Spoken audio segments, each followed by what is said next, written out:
और अब उस दुर्भाग्यपूर्ण खबर से आपको खबरदार करते हैं, जहां जैसलमेर में एक बस में 21 लोग जलकर मर गए। उसके बाद से नेताओं के बयान तो आपने सुने होंगे, लेकिन इस सब के बीच सवाल यह बना हुआ है कि एक बस आखिर इस तरीके से आग के गोले में कैसे तब्दील हो गई। आज तक ने जब पड़ताल की तो पाया कि नियमों को ताक पर रखकर ऐसी बसें बनाई जा रही थी जिनसे आग लगने की स्थिति में भाग पाना नामुमकिन था। 11 बजे आएंगे डॉक्टर, क्यों आएंगे 11 बजे? रिपोर्ट कब आएगी? 11 बजे क्यों? इतना बड़े हॉस्पिटल आज जोधपुर में क्या डॉक्टरों की कमी है क्या? साले परिवार वाले रो रहे, किससे क्या बीत रही है? आप एक एक के घर जाके देखो क्या स्थिति है, ये भी तो पता करो। डॉक्टर क्यों नहीं है? जाओ एक अधिकारी के पास, 11 बजे क्यों होगा? सवाल करो सीएम साहब से कि सर 11 बजे क्यों हो रही है? 11 बजे क्यों होगी? सुबह 6 बजे क्यों स्टार्ट नहीं हुआ डीएनए?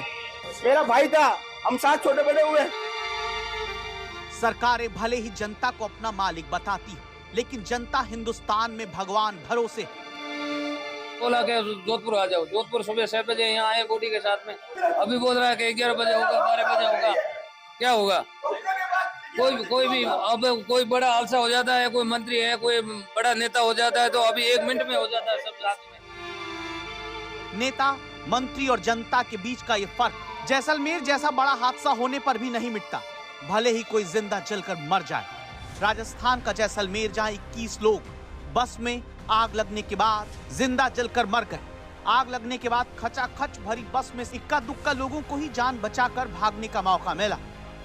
ये खौफनाक तस्वीर देखकर सारे देश का दिल बैठा जा रहा है। पूछा जा रहा है कि बस में जब आग लगी तो यात्री क्यों नहीं भाग पाए? कैसे इस बस में सवार यात्री छटपटाकर जिंदा जल गए?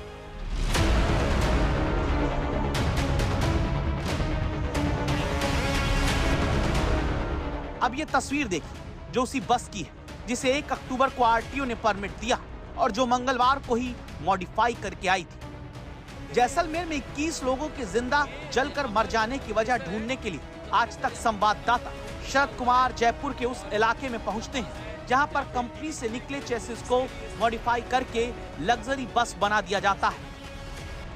ये देखिए किस तरह से बसों में प्लाई का पार्टीशन बनाकर बैठने का इंतजाम किया गया है। एसी, टीवी और लाइट के तार पूरे बस में इस तरह से फैले रहते हैं, मतलब आग लगने के हर इंतजाम को यहाँ रखा गया है। कहा जा रहा है कि बस में शॉर्ट सर्किट से आग लगी। आग लगने की एक वजह एसी का कंप्रेसर फटना भी बताया जा रहा है। ये सब कुछ देखने का जिम्मा आरटीओ यानी रीजनल ट्रांसपोर्ट ऑफिसर का होता है, लेकिन आरोप है कि मिलीभगत की वजह से कोई जांच नहीं होती। और सबसे ज्यादा चिंता की बात ये कि जयपुर के दिल्ली रोड पर विजय लक्ष्मी बस बिल्डर्स नाम की फैक्ट्री बिना किसी लाइसेंस के चल रही है। फैक्ट्री मालिक जिसे इंजीनियर बताता है वो 8वीं पास निकलता है। ये जो आप बना रहे हो इसके लिए इधर आइए। इसके लिए आपको क्या लाइसेंस है? हाँ, आरटीओ से लाइसेंस है। जो लाइसेंस है उसमें कहीं नहीं लिखा हुआ है कि एसी फिटिंग करोगे आप? हाँ, एसी फिटिंग का हमारे पास नहीं है। लेकिन एसी फिटिंग तो कर रहे हो आप? तो एसी वाला करके जाता है हमारे पास एसी फिटिंग का है। टीवी भी लगा रहे हो? हाँ, टीवी वगैरह सब लगा हुआ है। तो ये जो वायरिंग के है आपके, जो लाइसेंस देखा मैंने उसमें लिखा हुआ है कि आप जो है लाइटिंग की वायरिंग करोगे, एक्सटीरियर और इंटीरियर। आप इतनी सारी चीजों की वायरिंग कर रहे हो आप। वायरिंग अब जो मटेरियल लगता है, जैसे इसमें हेडलाइट है, बैकलाइट है, उतना ही मटेरियल लगता है। आपके सामने आप देख लो। ये किस चीज की वायरिंग है? ये बैकलाइट की है तो चेचिस की वायरिंग है। चेचिस की वायरिंग है। हाँ। तो पीछे से जो आग लगी है वो कहीं, ये हमारे इलेक्ट्रिशियन है, आप इससे बात कर लो। ये करता है इलेक्ट्रिशियन, बता देगा आपको। आप इलेक्ट्रिशियन है? हाँ। जी सर। क्या नाम है आपका? रईस खान। रईस खान, क्या पढ़ाई की हो आप? 8वीं पढ़ाई की हो? जी। 8वीं पढ़ाई करके आप पूरी वायरिंग कर रहे हो? बिल्कुल सर। जयपुर देश भर में बसों के मॉडिफिकेशन का सेंटर बन गया है, जिससे निकलने वाली बस के निरीक्षण की जिम्मेदारी आरटीओ की है, जिसे बस का पूरा लेआउट दिया जाता है। आरटीओ की ही जिम्मेदारी है कि वो देखे कि मॉडिफाइड बस में इमरजेंसी गेट है या नहीं। लेकिन इतना बड़ा हादसा होने के बावजूद यहाँ आरटीओ ने जांच करने की जहमत भी नहीं उठाई, जिससे मिलीभगत का पूरा शक होता है। इसमें तो कुछ भी नहीं यहाँ से लिखा हुआ है कि आप चेसिस को एसी बस बना सकते हो। तो इसमें देखो ना, आप देखो ना क्या, आप बताओ ना कहाँ लिखा हुआ है? ये तो आपका ये है कि आप मॉडिफाई कर सकते हो बॉडी को, आप यही लिखा हुआ है, पढ़िए ना। नहीं, इतना तो खैर हम नहीं जानते। जयपुर में बिना लाइसेंस के बसों को नॉन एसी बस से एसी बस बना दिया जा रहा है। जयपुर की ऐसी एक दूसरी फैक्ट्री में आज तक संवाददाता शरद कुमार ने जाकर पड़ताल की तो पाया फैक्ट्री मालिक के पास the automotive research of India का एक फोटोस्टेट सर्टिफिकेट, लेकिन वो हमें कोई लाइसेंस नहीं दिखा सके। फिर भी यहाँ धड़ल्ले से बसों को मॉडिफाई करने के नाम पर लोगों की जान से खिलवाड़ करने वाली मौत की बस तैयार की जाती है।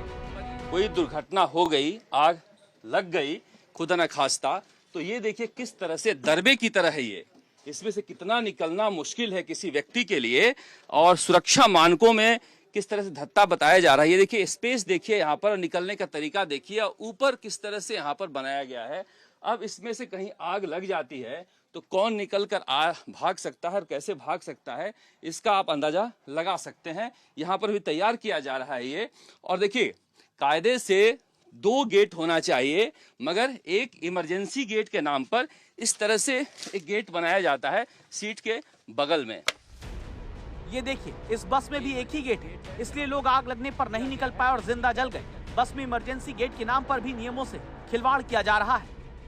ये इमरजेंसी गेट है जहां पर दिया गया है, जबकि कायदे के अनुसार बस में एक बाहर निकलने का गेट होना चाहिए।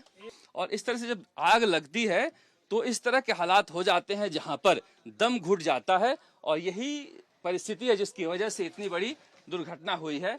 मगर अभी भी आरटीओ जो है, राजस्थान का परिवहन विभाग जो है, वो जागा नहीं है। और जयपुर के इस इलाके में जहां पर बस तैयार की जा रही है, सोचिए जो बस जैसलमेर में जली है, जिसमें लोगों की चिता बन गई, अगर उसमें इमरजेंसी गेट के नाम पर धोखा नहीं होता तो शायद लोग बच जाते। लेकिन जयपुर में बस की इस तरह की फैक्ट्री में हमें और भी चौंकाने वाली बात पता चलती है। अब ये इमरजेंसी गेट है, जब हम आपको दिखाना चाह रहे हैं कि इमरजेंसी गेट जो बनाया गया है, ये आप इसको जरा खोल के दिखाइए कैसे खोलते हैं। अब ये इसका सिस्टम अभी उठाया हुआ है, नहीं खोलते कैसे हैं? अब इसको पैक करी हुई वेस्ट पर देना। तो बाहर से इमरजेंसी गेट लिख कर और नीचे सुला रहे हैं यहाँ पर लोगों को। ये तो लोग सोए रहेंगे, ये गेट है क्या? लगा के रख रहे हैं, जो लगाने का है, अभी उसको पैक कर रखे हैं। तो पैक कर रहे हैं तो लोग निकलेंगे कैसे? अब ये तो गाड़ी वाले करवा देते हैं। गाड़ी वाले करवा देते हैं? हाँ, गैरेज वाले तो कर देते हैं कि पैक कर दो। हाँ, वो कई पैक कर देते, कई खोल देते ना बच्चा वगैरह। तो बस को मॉडिफाई करने वाला मैकेनिक बता रहा है कि बस के मालिक दूसरा गेट देने के लिए मना करते हैं ताकि सीट पड़ जाए, वो ज्यादा से ज्यादा सवारी बैठा सके, पैसा कमा सके। लेकिन सवाल है कि यात्रियों की सुरक्षा की जिम्मेदारी किसकी है? जिन अफसरों की मिलीभगत की वजह से जैसलमेर में लोग जलकर मरे, क्या कभी उन पर कार्रवाई हो पाएगी? आज दिल्ली रोड पर गया था, वहाँ पर सैकड़ों कारखाने हैं, किसी के पास कोई लाइसेंस नहीं। कोई पुणे की कंपनी है ऑटोमोटिव रिसर्च सेंटर, उससे सर्टिफिकेट लेकर ये सारे मॉडिफाई कर रहे हैं। उसमें 8वीं 9वीं पास जो मैकेनिक है वो वायरिंग कर रहा है। सर देखो, हमने ये जो भी गाड़ियों की मॉडिफाई इन्होंने डिक्की बढ़ा रखी थी, हमने बहुत सारी गाड़ियां हमेशा ये हम अभियान के रूप में इसको काम को कर रहे हैं। और अब जब रात को कल ये घटना हुई, इसके बाद में भी हम हर गाड़ी को चेक कराने के लिए हर फ्लाइंगे हम एक्टिव कर रखे हैं। और जो भी गाड़ियां इस तरह की जो मॉडिफाई करके चल रही है, जो नॉर्म्स के अनुसार नहीं है, उन पे सख्त से सख्त कार्रवाई है और कर रहे हैं और उनको बंद कर रहे हैं। अगर इतनी ही कार्रवाई होती रही तो फिर ये मौत की बस कैसे सड़क पर चलती रही? कैसे यूं जुगाड़ की जानलेवा बस तैयार करने वाले धड़ल्ले से दुकान खोलकर बैठे हैं? आज तक खबरदार करता है कैसे लोगों पर कार्रवाई हो, साथ ही इन्हें चलने देने के लिए जिम्मेदार अफसरों पर लापरवाही का केस चले। शरद कुमार, जयपुर, आज तक।